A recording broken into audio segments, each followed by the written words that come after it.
Assalamualaikum, saya Siti Nurhazanah binti Muhammad, merupakan Director Nurul Khalifah Group Sdn Bhd.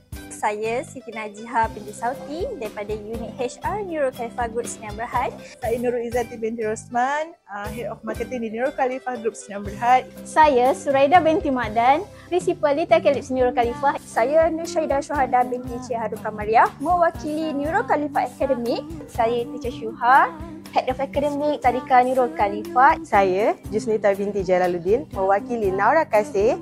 Ingin mengucapkan selamat Hari Raya Maaf Zahir Batin kepada semua ibu bapa di Little Calypso Nurul Khalifah, di Nurul Khalifah Academy dan juga Naura Kasih Lovers yang tidak dilupakan.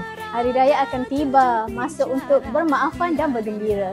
Semoga syawal ini membawa kebahagiaan, keberkatan dan juga semangat baru untuk terus berjaya. Berhati-hati semasa beraya di kampung masing-masing. Semoga raya tahun ini memberikan 1000 makna, 1000 kebahagiaan untuk anda semua. Kepada mereka yang balik kampung di luar sana, hati-hati jalan raya. 10 jari tersusun rapi, bunga melati pengharum hati. Mesej dikirim pengganti diri, mohon maaf setulus hati.